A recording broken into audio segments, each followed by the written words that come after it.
Hello नमस्कार दोस्तों। आज के इस वीडियो में हम एसएससी सीएचएसएल 2022 प्री का पेपर जो कि आपका 15 मार्च 2023 को शिफ्ट फोर्थ के अंदर हुआ था उसके मैथ्स के प्रश्न सोल्व करें। और ये आज हमारा प्रैक्टिस सेट 20 है, ठीक है। उससे पहले देखिए, जो पिछला पार्ट हमने किया था पार्ट नंबर 19, उसमें मुझसे दो मिस्टेक हुई थी, वो मैं आपको यहाँ पर बता देता हूँ।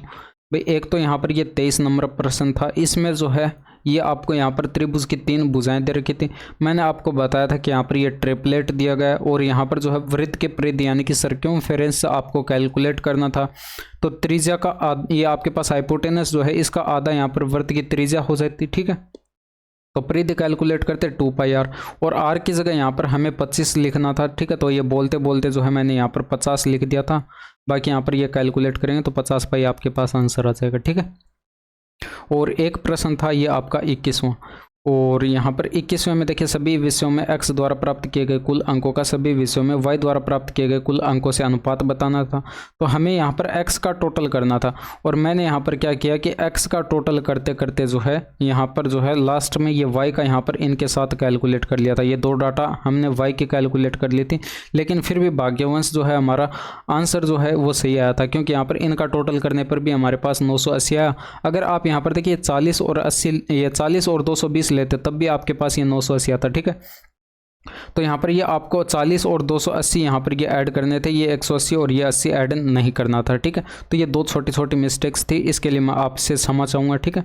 तो ये आप करेक्शन कर लेना और पीडीएफ के अंदर मैंने ये करेक्शन कर दिया है। तो चलिए शुरू करते हैं आज के क्वेश्चन नंबर फर्स्ट से। इसमें देखिए ये आपको दे रखा है, इसका मान कैलकुलेट करके बताना। भाई आपको जब भी p+1/p बराबर x दे रखा हो तो इसका मान कैलकुलेट करने के लिए आप क्या करते हैं, x का क्यूब करते हैं -3 गुणा x कर देते हैं।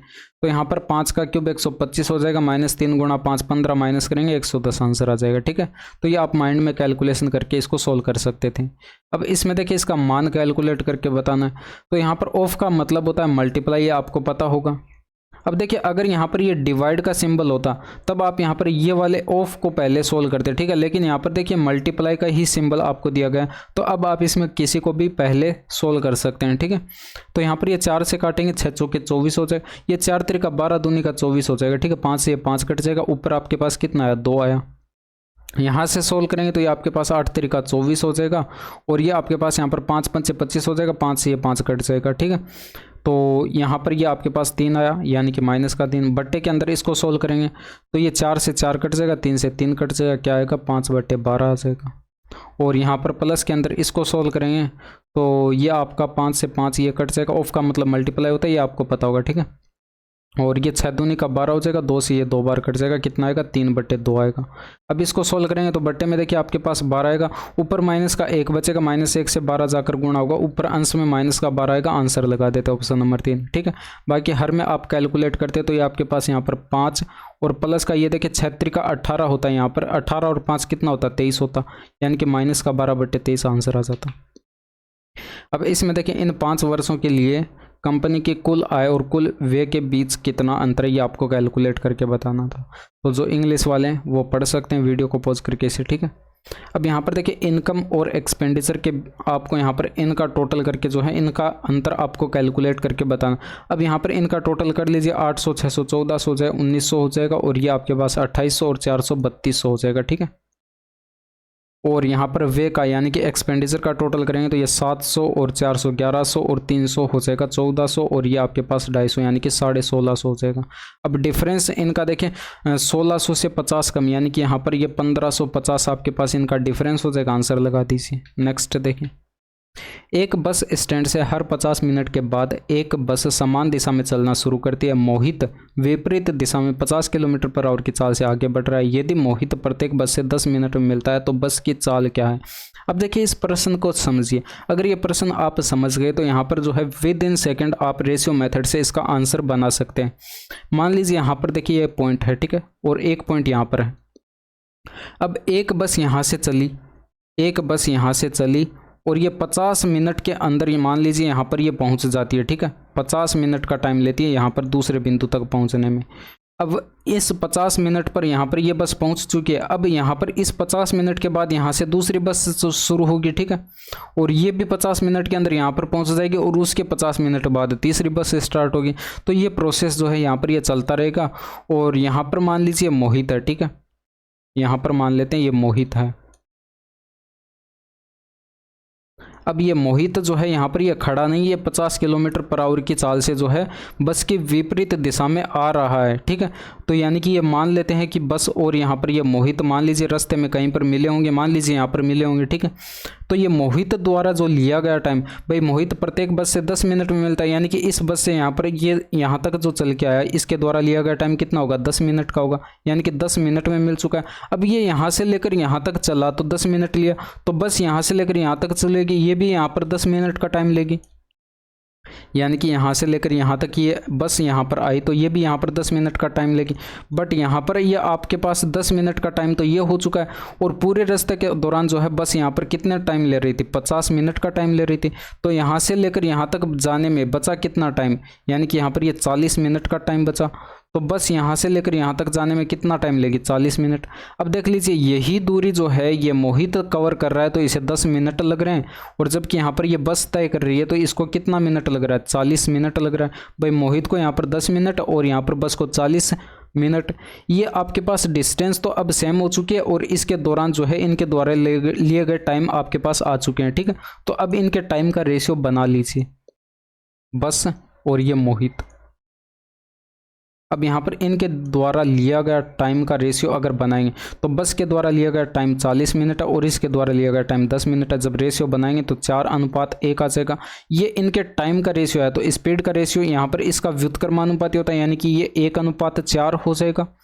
लेकिन यहाँ पर मोहित की स्पीड आपको दी गई है, प्रश्न में कितनी दी गई है, 50 किलोमीटर पर आवर, यानी कि इस 4 यूनिट की वैल्यू आपको 50 दे रखी है। तो यहाँ पर 1 यूनिट की वैल्यू कितनी हो जाएगी भाई, यहाँ पर 25/2 यानी कि 12.5 आपके पास यहाँ पर किलोमीटर पर आवर जो है इस बस की चाल आपके पास आ जाएगी, ठीक है। तो ऑप्शन नंबर 3 जो है ये आपके प्रश्न का सही आंसर होगा। नेक्स्ट देखिए, एक घड़ी का विक्रय मूल्य आपको दे रखा है 1056 है और लाभ प्रतिशत 10% है। यदि विक्रय मूल्य 800 है तो हानि प्रतिशत कैलकुलेट करके बताना है। अब देखिए सेलिंग प्राइस आपको दे रखा है और यहाँ पर देखिए 10% का लाभ होता है, यानी कि 1/10 इसका फ्रैक्शन वैल्यू हो जाएगी, ठीक है। इसकी फ्रैक्शन वैल्यू हो जाएगी 10 पर 1 का प्रॉफिट हुआ होगा, यानी कि 10 की वस्तु 11 में बिकी होगी। ये CP हो जाएगा और ये SP हो जाएगा।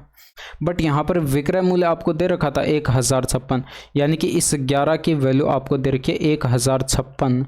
तो ये 11 से डिवाइड है, यहाँ पर ये कितना गुना दे रखा है आपके पास, यहाँ पर 11×9 हो जाएगा, 11×6 66। डेटा 96 गुना लिखा है, यानी कि यहाँ पर जो है ये CP भी आपके पास 96 गुना करेंगे 960 हो जाएगा, ठीक है।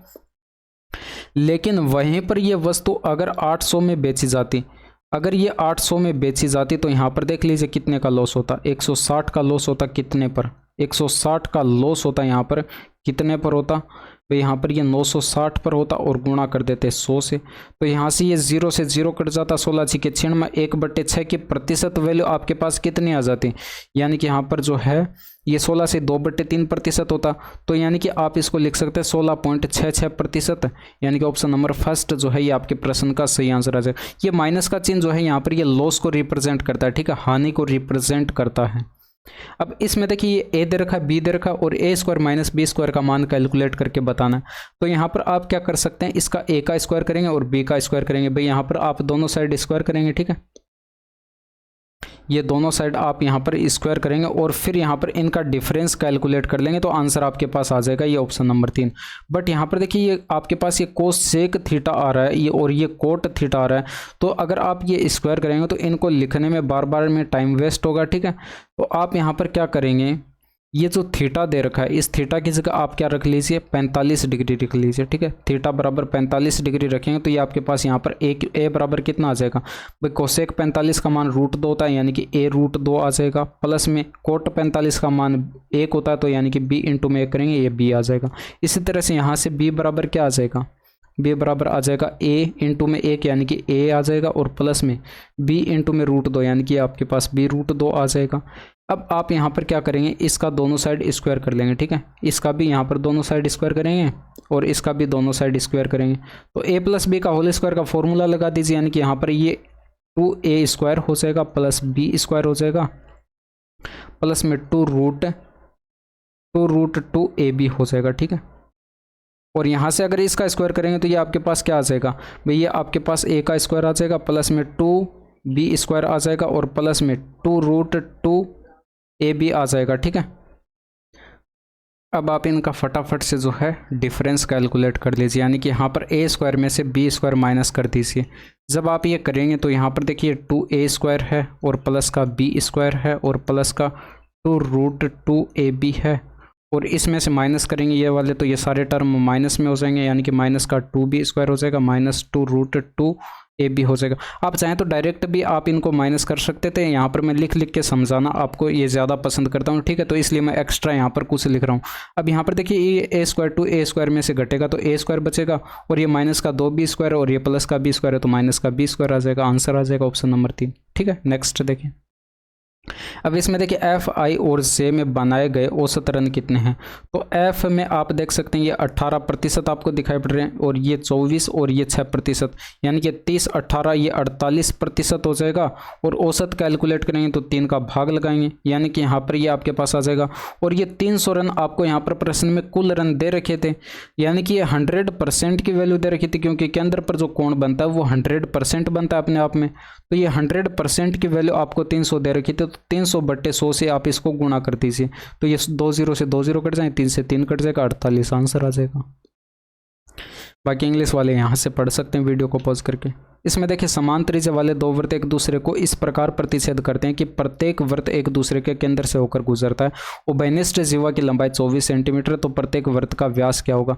अब देखिए इसके लिए कंसेप्ट मैंने आपको बता रखा है भाई, जब भी आपको दो वृत्त दे रखे हों और वो समान त्रिज्या के दे रखे हों और दोनों एक दूसरे के केंद्र से होकर जाते हों, तो इनकी उभयनिष्ठ जीवा जो होती है उसकी लंबाई कैलकुलेट करने का फॉर्मूला मैंने आपको बता रखा है। भैया आपके पास इनकी उभयनिष्ठ जीवा हो जाएगी और इसकी लंबाई का फॉर्मूला मैंने आपको बताया था कि त्रिज्या इंटू में कर देते हैं √3, तो ये आपके पास इस उभयनिष्ठ जीवा की लंबाई आ जाती है, ठीक है। और त्रिज्या यहाँ पर इन दोनों वृत्तों की त्रिज्या है r, और यहाँ पर इसकी लंबाई आपको दे रखी है उभयनिष्ठ जीवा की लंबाई 24 सेंटीमीटर, तो ये बराबर 24। अब 24 को आप लिख क्या सकते हैं भैया, आपके पास r√3 हो जाएगा। 24 को 8 इंटू में 3 लिख सकते हैं, √3 से ये 3 कट जाएगा, √3 बार, यानी कि बराबर कितना आ जाएगा, r बराबर आ जाएगा 8√3, ठीक है। 8√3 आपके पास ये त्रिज्या आ चुकी है इन वृत्तों की। आपसे यहाँ पर जो है व्यास पूछा गया था, तो त्रिज्या का 2 गुना क्या होता है, डायमीटर, यानी कि व्यास हो जाएगा, यानी कि 2r। तो ये आपके पास यहाँ पर 16√3 आपके प्रश्न का सही आंसर हो जाएगा, ठीक है। नेक्स्ट देखिए, चावल के मूल्य में 20% की वृद्धि के कारण उपभोक्ता अपनी खपत में 5% की कमी करता है। कुल व्यय में प्रतिशत परिवर्तन कितना है, ये आपको कैलकुलेट करके बताना। अब देख लीजिए यहाँ पर सक्सेसिव कैलकुलेट कर लेंगे तो आपके पास आंसर आ जाएगा। सक्सेसिव कैसे कैलकुलेट करेंगे, क्योंकि हमें पता है कि ये वे जो है एक्सपेंडिचर जो है ये मूल्य और इनटू में खपत, यानी कि आपके पास यहाँ पर प्राइस इनटू में ये जो खपत है इसको यहाँ पर जो है इंग्लिश में बोलते हैं कंजम्पशन, ठीक है। तो यानी कि यहाँ पर जो है मूल्य और ये कंजम्पशन के जो है गुणनफल के समानुपाती होती है, ठीक है। ये आपको पता होगा भाई, जैसे कि एग्जांपल के थ्रू आप इसको समझिए। मान लीजिए आप यहाँ पर 5 किलो चीनी जो है आप यहाँ पर यूज़ करते हैं, ठीक है। 5 किलो चीनी की खपत करते हैं और 1 किलो चीनी जो है उसका आपके पास यहाँ पर मूल्य 20 रुपये है। तो 5 किलो चीनी का मूल्य, यानी कि आपके पास यहाँ पर वे कितना आ जाएगा, कुल वे कितना आ जाएगा भाई, आप यहाँ पर 20 इंटू में 5 करेंगे, यानी कि यहाँ पर कुल वे आपके पास 100 रुपये हो जाएगा। 5 किलो चीनी आपने खपत कर दी, 1 किलो चीनी का मूल्य 20 रुपये था, तो आपका वे कितना हो जाएगा 100%, यानी कि इनके गुणनफल के आपके पास यहाँ पर बराबर होता है। तो यहाँ पर आप देख सकते हैं कि 20% की वृद्धि हुई और 5% की कमी हुई, यानी कि आपस में गुणनफल में होंगे, तो यहाँ पर लगातार जो है वृद्धि और कमी हो रही है। तो ये आपके पास जो कुल व्यय में प्रतिशत परिवर्तन जो होगा वो आप यहाँ पर सक्सेसिव लगाकर कैलकुलेट कर सकते हैं। तो यहाँ पर 20% की वृद्धि की बात हो रही है, इसे आप प्लस में लेंगे। 5% की कमी की बात हो रही है तो यहाँ पर ये माइनस में लेंगे, ठीक है। और ये माइनस का 20 इंटू में 5 आ जाएगा, बट्टे में 100। अब ये जो माइनस का चिन्ह यहाँ पर आ रहा है ये इस 5% की कमी के कारण आ रहा है, क्योंकि ये माइनस में थी और ये प्लस में थी। प्लस माइनस आपस में गुणा होता है तो माइनस आता है, ठीक है। इसको सोल्व कर लीजिए। ये 15 माइनस आप यहाँ पर करेंगे 1 यानी कि 14% आपके पास आंसर आ जाएगा। नेक्स्ट देखिए, अब इसमें देखिए किसी चक्रीय चतुर्भुज ABCD में जो है AC का सम्मुख कोण है, यानी कि एक दूसरे के सम्मुख है, और A बराबर आपको दे रखा है 110 डिग्री, तो C बराबर बताना भाई 70 डिग्री हो जाएगा, क्योंकि हमें पता है कि सम्मुख कोणों का योग जो है वो आपके पास यहाँ पर 180 डिग्री होता है। इसको समझने के लिए आप कुछ इस तरह से समझ सकते हैं। ये मान लीजिए आपके पास कोई सर्किल है, ठीक है, और इसके अंदर ये आपको चक्रीय चतुर्भुज कुछ इस तरह से दे रखा है, ठीक है। ये A B C और ये D, ठीक है, और यहाँ पर जो है AC का सम्मुख कोण है और A बराबर ये 110 दे रखा है, तो आमने सामने के कोणों का योग 180 डिग्री होता, तो ये 70 बच जाएगा C पर, ठीक है। तो यही आपसे पूछा गया था। इसमें देखिए सभी वस्तुओं पर कुल बट्टा सभी वस्तुओं के कुल अंकित मूल्य का कितना प्रतिशत है, तो यहाँ पर जो है आप ये बट्टा यानी कि डिस्काउंट का टोटल करेंगे और यहाँ पर मार्क प्राइस का टोटल करेंगे और फिर यहाँ पर प्रतिशत कैलकुलेट कर लेंगे। तो डिस्काउंट का टोटल देख लीजिए कितना हो जाएगा, 600 300 900 हो जाएगा, और 900 और 600 1500 और 500 2000 और ये 2400 और ये आपके पास 2700 और ये 3000 हो जाएगा इनका टोटल, ठीक है। और यहाँ पर जो है मार्क प्राइस अंकित मूल्य का टोटल करें तो ये 1200 800 2000 हो जाएगा, 2000 और ये 3000 हो जाएगा, और ये 3700 हो जाएगा, और ये आपके पास यहाँ पर 4200 हो जाएगा, और ये 4800 हो जाएगा, और 4800 और ये 4900 और 1000, यानी कि आपके पास यहाँ पर 5900 आपके पास ये टोटल आ जाएगा, ठीक है।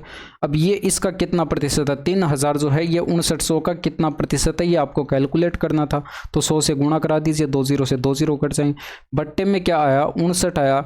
अगर ये बट्टे में 59 ना होता, अप्रोक्सीमेट यहाँ पर बट्टे में 60 होता, तो ये आपके पास अप्रोक्सीमेट क्या आता बराबर में, ये लगभग भाई ये 59 जो है अप्रोक्सीमेट 60 के बराबर होता, तो यहाँ पर ये आपके पास 50 आता अप्रोक्सीमेट, ठीक है। तो अप्रोक्सीमेट 50 आपके पास यहाँ पर ऑप्शन नंबर 4 में दे रखा, आंसर लगा दीजिए। बाकी नेक्स्ट थे, बाकी यहाँ पर इंग्लिश में ये लिखा हुआ है, इंग्लिश वाले पढ़ सकते हैं, ठीक है। एक घनाभ की लंबाई जो है उसकी चौड़ाई की 3 गुनी है, और घनाभ की ऊंचाई जो है उसकी चौड़ाई की 2 गुनी है, और यदि घनाभ की चौड़ाई 6 सेंटीमीटर है तो घनाभ का कुल पृष्ठीय क्षेत्रफल कैलकुलेट करके बताना। देखिए चौड़ाई b बराबर आपको दे रखा है, यहाँ पर b बराबर कितना दे रखा है 6 सेंटीमीटर, तो चौड़ाई की 3 गुनी आपको यहाँ पर दे रखी है लंबाई, तो l बराबर कितना हो जाएगा 6 त्रिका 18 हो जाएगा, और यहाँ पर ऊंचाई जो है उसकी चौड़ाई की 2 गुनी दे रखी है, तो यहाँ पर h बराबर कितना हो जाएगा 6 दूनी का 12 हो जाएगा, यानी कि आपके पास ये आ चुकी है। तो यहाँ पर कुल पृष्ठीय क्षेत्रफल कैलकुलेट कर लीजिए। फॉर्मूला था 2 इंटू में LB प्लस का BH और प्लस का HL, तो यहाँ पर वैल्यू पुट कर दीजिए और सोल्व कर दीजिए। भाई यहाँ पर ये आपके पास बराबर हो जाएगा 2 इंटू में L इंटू में B करेंगे 18 पंच 18 छिके 108 हो जाएगा, और ये 12 छिके 72 हो जाएगा, ठीक है। और ये आपके पास यहाँ पर 12 8 96 का 6 हो जाएगा, 12 9 21 हो जाएगा, ठीक है। तो ये 216 आ जाएगा। ऐड करेंगे तो ये 2 इंटू में आपके पास ये कितना हो जाएगा 180 और ये 216, यानी कि यहाँ पर जो है ये 380 और 16 396 हो जाएगा, और इसका 2 गुना करेंगे तो 6 दूनी का 12 18 19 हो जाएगा, और ये आपके पास यहाँ पर 6 और 1 792 आपके प्रश्न का सही आंसर आ जाएगा, ठीक है। एक जीवाधार वृत्त के केंद्र और दीर्घ चाप पर बने कोणों का योग आपको दे रखा 225 डिग्री है। इस वृत्त के दीर्घ चाप पर बनने वाले कोण कितना होगा, 3 थीटा बराबर 225, यानी कि थीटा बराबर कितना आ जाएगा 7 त्रिका 21 और 5 त्रिका 15 75 डिग्री आंसर। बट ये तभी हो पाएगा जब आपको ये कंसेप्ट पता होंगे। मान लीजिए आपके पास ये कोई सर्किल दे रखा है, ठीक है, और इसमें ये जीवा दे रखी है आपको, और इस जीवा द्वारा जो है दीर्घ चाप पर बना कोण ये कुछ इस तरह से बना लेते हैं। ये आपको यहाँ पर दे रखा है दीर्घ चाप पर बने कोणों का योग, ये मान लीजिए दीर्घ चाप पर बना कोण हो जाएगा, और केंद्र पर बना कोण जो है ये हो जाएगा, ठीक है। अब ये आपको पता है कि दीर्घ चाप पर बना कोण अगर थीटा है, ये थीटा है इस जीवा द्वारा बनाया गया, तो इस जीवा द्वारा केंद्र पर बनाया गया कोण 2 थीटा हो जाएगा। इनका योग करेंगे तो ये 3 थीटा हो जाएगा, और ये इनका योग आपको दे रखा 225, तो यहाँ पर थीटा बराबर कितना आ जाएगा 7 त्रिका 21 7 पंचे ये 5 त्रिका 15, यानी कि 75 डिग्री आंसर हो जाएगा। यही चीज़ मैंने डायरेक्ट कैलकुलेट की थी, ठीक है, क्योंकि ये कोण आपसे पूछा गया था दीर्घ चाप पर बनाया गया कोण, और थीटा बराबर हमने कैलकुलेट कर दिया 75 डिग्री आंसर आ जाएगा। इसमें देखिए स्कूल ए में लड़कियों की संख्या का कुल स्कूल ई में लड़कियों की संख्या से अनुपात कितना है। तो ए में देख लीजिए 20% और ई में देख लीजिए 18%, यानी कि 20% और 18% का जब आप रेशियो बनाएंगे तो यहाँ पर परसेंटेज आपको कैलकुलेशन करने की आवश्यकता नहीं है। परसेंटेज से परसेंटेज कट जाएगा, 2 से कटेगा, 10:9 आ जाएगा आपके प्रश्न का सही आंसर। इंग्लिश वाले यहाँ से पढ़ सकते हैं वीडियो को पॉज करके, ठीक है। अब इसमें देखिए एक बल्लेबाज द्वारा 7 मैचों में बनाए गए औसत रन दे रखे 49 हैं और अन्य 9 मैचों में औसत रन 27 हैं। इन 16 मैचों में बल्लेबाज द्वारा बनाए गए औसत रन क्या है। अब देखिए 7 मैचों में बनाए गए औसत रन 49 है, तो 49 इंटू में 7 कर दें तो ये आपके पास इन 7 मैचों में बनाए गए कुल रन आ जाएंगे। 9 मैचों में बनाए गए औसत रन 27 हैं, तो 27 इंटू में 9 कर देंगे, आपके पास 9 मैचों में बनाए गए कुल रन आ जाएंगे। जब आप इनको ऐड करेंगे तो ये 16 मैचों में बनाए गए कुल रन आ जाएंगे। जब इनको डिवाइड करेंगे 16 से तो 16 मैचों में बनाए गए आपके पास औसत रन आ जाएंगे। सोल्व कर दीजिए, यहाँ पर ये आपके पास ऊपर गुणा कराएंगे तो ये 9 7 63 हो जाएगा और हासिल आएगी 6 7 चौके 28 और 6 34 हो जाएगा, ठीक है। और 9 7 63 हो जाएगा और 6 आएगी, 9 दूनी का 18, 6 24 हो जाएगा। इनको ऐड करेंगे तो ये 586 आपके पास यहाँ पर बनेगा और बट्टे में जो है 16 बनेगा। 16 3 48 हो जाएगा, 10 बचा और यहाँ पर 16 6 के 36 एक ऑप्शन में आंसर आपको दिखाई पड़ा, आंसर लगा दीजिए, ठीक है। नेक्स्ट देखिए, इसमें देखिए k+1 के बराबर आपको दे रखा है, इसका मान कैलकुलेट करके बताना। इसमें देखिए अलग अलग डिवाइड करेंगे तो यहाँ से आपके पास k⁻³ + 1 k⁻³ आ जाएगा। प्लस में इसको भी अलग अलग डिवाइड करेंगे तो k⁻² + 1 k⁻² आ जाएगा। और यहाँ से अगर देखिए अगर आपको ये दे रखा हो बराबर k+1 k बराबर x दे रखा हो तो ये आप कैसे कैलकुलेट करते हैं, x का क्यूब कर देते हैं माइनस का 3 गुणा x कर देते हैं, ठीक है। ये आपके पास इसका मान आ जाएगा और प्लस में इसका मान क्या आ जाएगा, x का स्क्वायर कर देते हैं -2 कर देते हैं। तो यहाँ पर वैल्यू पुट कर दीजिए, x की जगह -3 आपको रखना है तो -3 यहाँ पर रखेंगे तो -3 का क्यूब कितना हो जाएगा, -27 हो जाएगा। और ये -3 इंटू -3 करेंगे तो ये +9 आ जाएगा और प्लस में -3 का स्क्वायर 9 हो जाएगा, -2 करेंगे ये 7 आ जाएगा। यानी कि आपके पास कितना आ जाएगा भाई, 20 में से 9 माइनस किया यानी कि आपके पास यहाँ पर -11 आएगा। बट यहाँ पर प्रश्न में आपको यहाँ पर दे रखा है -29 जो कि आपका गलत दे रखा है, ठीक है। -11 जो है इस प्रश्न का सही आंसर होगा। नेक्स्ट देखिए, अब इसमें देखिए आपको कैलकुलेट करके बताना, ये आप इसको इस तरह से लिख लीजिए ×3 और बट्टे में 144। अगर आप डायरेक्ट कैलकुलेट कर पा रहे हैं तो डायरेक्ट भी कैलकुलेशन कर सकते हैं, ठीक है। ये 13 - 2 करेंगे तो इसको 11 लिख लेते हैं। और यहाँ पर देखिए 36 का 4 गुना 144 होता है, 36 का 6 गुना 216 होता है, यानी कि 60 बार कट जाएगा, 15 चौके 60 हो जाएगा, 15 3 45 प्लस का 11 करेंगे यानी कि 56 आपके प्रश्न का सही आंसर आ जाएगा। नेक्स्ट देखिए, अब इसमें देखिए आपको ये डायरेक्ट दिखाई पड़ रहा है भाई 3 आएगा और -5 आएगा यानी कि -2 आंसर आ जाएगा, ठीक है। ये डायरेक्ट कैसे दिखाई पड़ रहा है भाई, आप यहाँ पर देखिए ये कोस सेक जो है ये सेक 90 डिग्री पर जो है सेक में कन्वर्ट होता है, ठीक है। इन दोनों का सम देखिए 90 डिग्री बन रहा है यानी कि आपस में बराबर होंगे, कट जाएंगे। यहाँ पर भी देखिए आपके पास कोस जो है ये 90 डिग्री पर साइन में कन्वर्ट होता है, तो इनका सम जो है एंगल का सम देखिए यहाँ पर ये 90 डिग्री बन रहा है तो ये भी आपस में बराबर होंगे और कट जाएंगे, ठीक है। तो ये बचा क्या, 3 - 5 यानी कि -2 आंसर। इस तरह से आपको ये डायरेक्ट कैलकुलेट करना है, बट यहाँ पर समझने के लिए आप जो है इसे समझ सकते हैं। देखिए ये जो 48 डिग्री लिखा है आप इसको क्या लिख सकते हैं, 90 डिग्री का माइनस का 42 डिग्री आप इसको लिख सकते हैं, क्योंकि 90 डिग्री में से 42 डिग्री घटाएंगे तो 48 डिग्री बचेगा। और देखिए सेक 90 डिग्री पर जो है यहाँ पर ये किस में कन्वर्ट हो जाएगा, कोसेक में कन्वर्ट हो जाएगा और ये 42 डिग्री आ जाएगा। तो यहाँ पर ये देखिए कोसेक 42 से कोसेक 42 कट जाएगा, बचा क्या, 3 बचा। इसी तरह से यहाँ पर जो है आप इसको 58 डिग्री को लिख सकते हैं, 90 डिग्री माइनस का 32 डिग्री। अब 58 ये 90 में से 32 घटाएं तो 58 डिग्री बचेगा, तो इस तरह से आप इसको लिख सकते हैं। अब साइन 90 पर जो है ये कोस में कन्वर्ट हो जाता है और ये 32 डिग्री आ जाएगा, तो कोस 32 डिग्री से कोस 32 डिग्री कट जाएगा और बचा क्या, -5 -2 आंसर। इसमें देखिए एक वस्तु का अंकित मूल्य उसके क्रय मूल्य का 150% है, यदि 20% की छूट दी जाती है तो लाभ प्रतिशत कितना होगा, ये आपको कैलकुलेट करके बताना। अब देखिए यहाँ पर ये मान लीजिए आपके पास कॉस्ट प्राइस है और कॉस्ट प्राइस मान लीजिए 100 आपने मान लिया, ठीक है। तो मार्क प्राइस इसका 150% यानी कि 150 रहा होगा, क्योंकि 100 का 150% कैलकुलेट करेंगे तो 150 ही तो होगा। इसी तरह से सेलिंग प्राइस आपके पास ये क्या हो जाएगा भाई, यहाँ पर 20% की फ्रैक्शन वैल्यू 1/5 होती है, 5 पर 1 की छूट, यानी कि आप 4/5 कैलकुलेट कर लेंगे किसका, मार्क प्राइस का, यानी कि 150 का 4/5 कैलकुलेट कर लीजिए, 120 आपके पास आ जाएगा। ठीक है, तो प्रॉफिट देख लीजिए कितने का हुआ, 20 का प्रॉफिट हुआ कितने पर, 100 पर, तो 20% का प्रॉफिट हो जाएगा। भाई 20 का प्रॉफिट हुआ 100 पर और गुणा करेंगे 100 से, तो 20% ही तो आएगा आपके पास प्रॉफिट, यानी कि 20% आपके पास आंसर आ जाएगा। ठीक है, इसमें देखिए साइन थीटा बराबर दे रखा है, तो कोट थीटा बराबर कैलकुलेट करके बताना। एक समकोण त्रिभुज बना लेते, ये वाला एंगल अगर थीटा है तो इसके सामने वाला ये परपेंडिकुलर 3 दे रखा है, हाइपोटेनस 11 दे रखा है, तो ये 11 का स्क्वायर 121 माइनस 3 का स्क्वायर 9 करेंगे, तो ये आपके पास यहाँ पर अंडर के अंदर 112 बचेगा, और 16 7 112 होता है, यानी कि आपके पास आ जाएगा 4 अंडर 7 आ जाएगा। ठीक है, तो ये आपके पास यहाँ पर आ जाएगा, और इसमें आपको कोट थीटा कैलकुलेट करके बताना, तो ये आपके पास होता है बेस अपॉन परपेंडिकुलर, बेस आया 4 अंडर 7 और परपेंडिकुलर 3, आंसर लगा दीजिए ऑप्शन नंबर सेकंड।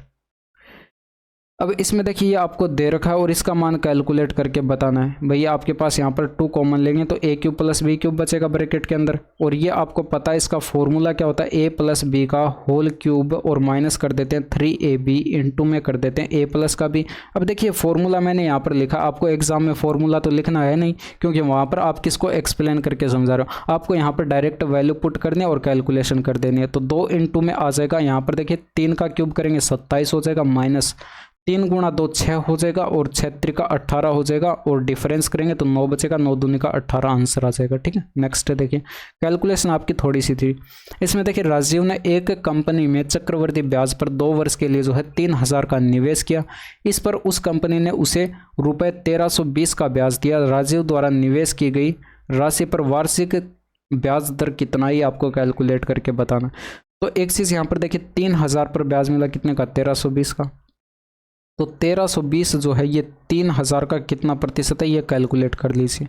तो ये 3 0 से यहाँ पर 3 0 कट जाएंगे, और ये 4 त्रिका 12, 4 त्रिका 12, 44% आया। यानी कि जो आपके पास रेट ऑफ इंटरेस्ट रही होगी, अगर आप उसका सक्सेसिव कैलकुलेट करें 2 साल के लिए, तो वो आपका 44% आना चाहिए। तो ऑप्शन से देखिए यहाँ पर आपके पास 20% रेट ऑफ इंटरेस्ट रही होगी, क्योंकि इसका अगर आप सक्सेसिव कैलकुलेट करते हैं तो ये आपके पास 44% आ जाएगा। भाई ये आसान है, आसान चीज़ें आपको डायरेक्ट दिखाई पड़नी चाहिए। ठीक है, तो ये आपको यहाँ पर दिखाई पड़ रहा होगा, 44% इसका सक्सेसिव आ जाएगा 2 साल के लिए, तो यही आपके प्रश्न का सही आंसर हो जाएगा। ठीक है, इसमें देखिए पी क्यू और आर अकेले एक कार्य को क्रमशः 12 15 और 20 दिनों में पूरा कर सकते हैं। उन्होंने एक साथ काम शुरू किया, पी ने काम पूरा होने से 8 दिन पहले काम छोड़ दिया, और क्यू ने जो है पी के जाने के 5 दिन बाद काम छोड़ दिया। आर ने शेष कार्य अकेले पूरा किया। पूरे काम को पूरा करने में कितने दिन लगेंगे, तो यहाँ पर देख लीजिए ये जो आपको दे रखा है पी क्यू और आर, पी जो है ये दे रखा है 12 दिन में काम कर सकता है, ये 15 में और ये 20 दिन में। इनका सभी का एलसीएम लेंगे तो आपको 60 दिखाई पड़ रहा है। ठीक है, तो 12 पंचे 60, 5 इसकी एफिशिएंसी आ जाएगी, 15 चौके 60, 4 इसकी एफिशिएंसी, 3 इसकी एफिशिएंसी, यानी कि इनकी क्षमताएं आपके पास आ चुकी हैं। तो टाइम कैसे कैलकुलेट करेंगे भाई, टाइम बराबर देखिए 60 आपके पास ये टोटल वर्क है। और जब भी आपको इस टाइप का प्रश्न दिखाई पड़े, देखिए पी ने जो है काम पूरा होने से 8 दिन पहले काम छोड़ दिया, यानी कि पी से जो है इस 8 दिन का काम एक्स्ट्रा करा लेंगे, यानी कि प्लस कर देंगे पी इंटू में 8। ठीक है, तो ये काम हम इस पी से जो है एक्स्ट्रा करा लेंगे। ठीक है, अब क्यू ने जो है पी के जाने के 5 दिन बाद काम छोड़ दिया। अब देखिए यहाँ पर पी जो है ये आपके पास यहाँ पर काम मान लीजिए यहाँ पर ये कंप्लीट हो रहा था। ठीक है, इससे 8 दिन पहले ये काम छोड़ के चला गया, कौन, पी। अब देख लीजिए यहाँ पर क्यू जो है, ये क्यू जो है यहाँ पर इस पी के 5 दिन बाद काम छोड़ के चला गया, तो यानी कि यहाँ पर जो है पूरा काम होने से पहले कितने दिन काम छोड़ के चला गया, क्यू 3 दिन पहले काम छोड़ के चला गया, क्योंकि 8 में से 5 माइनस करेंगे तो 3 ही तो आएगा, यानी कि पूरा काम होने से 3 दिन पहले जो है ये क्यू काम छोड़ के चला गया। तो यानी कि क्यू से जो हम काम कराएंगे वो एक्स्ट्रा काम कराएंगे 3 दिन का। ठीक है, तो हम इसमें क्यू का 3 दिन का काम एक्स्ट्रा करा लेंगे। ठीक है, अब ये जो काम आपके पास टोटल काम आएगा हम ये तीनों से मिलकर करवा लेंगे। भाई यहाँ पर तीनों मिलकर देख लीजिए कितने यूनिट का काम करेंगे, P प्लस का Q प्लस का R कर देंगे। तो यहाँ पर ये आपके पास ऊपर देखिए इनके एफिशिएंसी सभी जगह रख दीजिए। भाई P की जगह आप 5 रखेंगे, तो 5 8 40 हो जाएगा। क्यू की जगह आप यहाँ पर 3 रखेंगे, ये सॉरी 4 रखेंगे, तो 4 3 12 हो जाएगा। तो ऊपर आपके पास आ जाएगा 112 और बट्टे में तीनों की एफिशिएंसी ऐड करा के लिख दीजिए, ये 9 3 12 हो जाएगा। 12 का इसमें डिवाइड करेंगे, देखिए 4 से कट रहा है, यानी कि यहाँ पर जो है 2800 के 112 होता है, तो ऊपर 28 आ जाएगा, बट्टे में 4 3 12 होता है, 28/3 आपके प्रश्न का सही आंसर होगा। ठीक है, इसमें देखिए यहाँ पर ट्रायंगल एक्स वाई जेड में जो है वाई एक्स जेड बराबर 90 डिग्री दे रखा है। एक बिंदु P जो है वाई जेड की भुजा पर इस प्रकार स्थित है, एक्स पी वाई जेड पर लंबवत है। यदि एक्स पी बराबर वाई पी दे रखा है 10 सेंटीमीटर, तो पी जेड का मान कैलकुलेट करके बताना है। अब देखिए इसमें फॉर्मूला मैंने आपको बता रखा है भाई, यहाँ पर ये आपको राइट एंगल ट्रायंगल दे रखा है और इसमें ये आपको समकोण एक्स पर दे रखा है, ये वाई हो जाएगा, ये जेड हो जाएगा। वाई जेड पर एक बिंदु P दे रखा है और ये जो एक्स पी है ये इस पर यहाँ पर लंबवत दे रखा है, परपेंडिकुलर दे रखा है, और ये एक्स पी और ये आपके पास वाई पी बराबर दे रखे, दोनों 10-10 सेंटीमीटर के दे रखे। तो ये पी जेड कितना होगा ये आपको कैलकुलेट करके बताना है। इसके लिए देखिए मैंने फॉर्मूला बता रखा है, एक्स पी कैलकुलेट करने का फॉर्मूला मैंने आपको क्या बताया था भाई, एक्स पी बराबर जो है ये अंडर के अंदर क्या हो जाएगा, ये पी वाई हो जाएगा और ये पी इंटू में पी जेड हो जाएगा। ठीक है, तो यहाँ पर वैल्यू पुट कर दीजिए, यानी कि 10 और ये अंडर रूट के अंदर पी वाई जो है यहाँ पर ये भी 10 दे रखा है और पी जेड जो है ये आपको कैलकुलेट करना। दोनों साइड स्क्वायर करेंगे तो ये 100 हो जाएगा और इधर आपके पास ये 10 इंटू में पी जेड आ जाएगा, 10 से ये कट जाएगा, यानी कि पी जेड बराबर कितना आ जाएगा 10 आ जाएगा। तो इस तरह से आप इसको कैलकुलेट कर सकते हैं।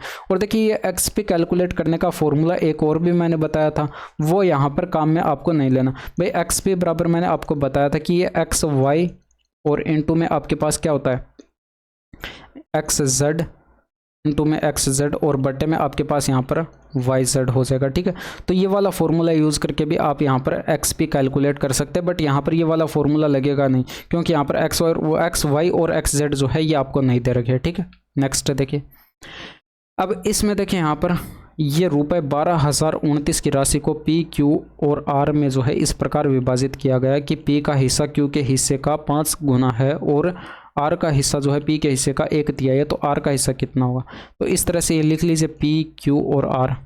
अब देखिए P का हिस्सा जो है Q के हिस्से का 5 गुना, अगर ये 1 यूनिट है तो इसका 5 गुना ये 5 हो जाएगा।